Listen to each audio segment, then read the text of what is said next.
Bulletin లో breaking news చేస్తున్నాం. లగచర్ల ఘటనపై పోరును మరింత ఉధృతం చేస్తుంది బీఆర్ఎస్. ఈ ఘటనను రాష్ట్రపతి ద్రౌపది ముర్ము దృష్టికి తీసుకెళ్లాలని భావిస్తుంది.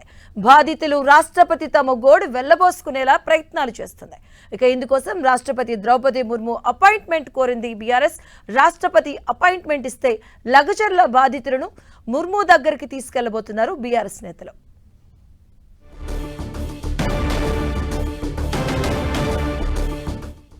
ఇదే అంశానికి సంబంధించిన పూర్తి అప్డేట్స్ మా ప్రతినిధి గోపి అందిస్తారు. గోపి, లగచర్లలో ఫార్మా బాధితుల పైన పోలీసుల దాడి రాష్ట్ర ప్రభుత్వం వ్యవహరిస్తున్న తీరుని రాష్ట్రపతి ద్రౌపది ముర్ము దృష్టికి తీసుకెళ్లే ప్రయత్నం చేస్తుంది బీఆర్ఎస్. ఇందులో భాగంగానే రాష్ట్రపతి ద్రౌపది ముర్ము అపాయింట్మెంట్ కోరడం జరిగింది. అయితే అపాయింట్మెంట్ దొరకకపోవడంతో రాష్ట్రపతి కార్యాలయానికి లగచర్లలో గిరిజనులపై జరిగిన దాడి అంచీలకు సంబంధించిన సమాచారాన్ని రాష్ట్రపతి కార్యాలయ అధికారులకి బీఆర్ఎస్ నేతలు అందించడం జరిగింది.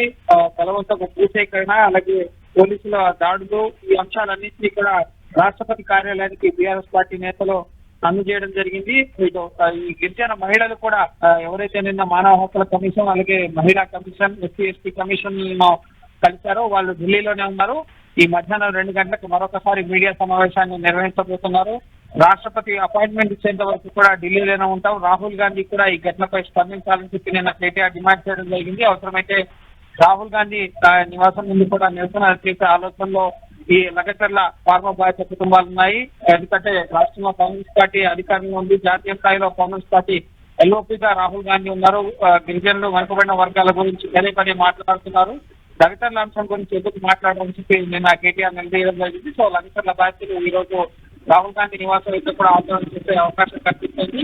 మధ్యాహ్నం 2 గంటలకి వారి భవిష్యత్ కార్యాచరణ వాళ్ళు ప్రకటించే అవకాశం ఉంది. నిన్న జాతీయ మానవ హక్కుల కమిషన్, ఎస్సీ ఎస్టీ, అలాగే మహిళా కమిషన్లను కలిసి ఫిర్యాదు చేయడం జరిగింది. రాష్ట్రపతి ద్రౌపది ముర్ము ఒక గిరిజన మహిళగా ఆవిడ ఉన్నారు. సో గిరిజనులకు జరుగుతున్న అన్యాయాన్ని రాష్ట్ర ప్రభుత్వం ఏ విధంగా వ్యవహరిస్తుంది, పోలీసులు ఏ విధంగా దాడులు చేశారో అర్ధరాత్రి, సో లైంగికంగా ఏ విధంగా వేధించారో అన్న అంశాలన్నింటినీ కూడా రాష్ట్రపతికి వివరించేందుకు వారు ఢిల్లీలోనే రాష్ట్రపతి అపాయింట్మెంట్ కోసం అయితే ఎదురు చూస్తున్న పరిస్థితి. అయితే ప్రాథమిక సమాచారం అయితే ముఖ్యంగా నివేదిక రూపంలో రాష్ట్రపతి కార్యాలయ సిబ్బందికి అయితే, ఎందుకంటే అపాయింట్మెంట్ దొరకలేదు కాబట్టి రాష్ట్రపతి కార్యాలయ అధికారులకి బీఆర్ఎస్ నేతలు లగచర్ల ఘటనకు సంబంధించిన అంశాలన్నింటినీ కూడా నివేదించడం జరిగింది.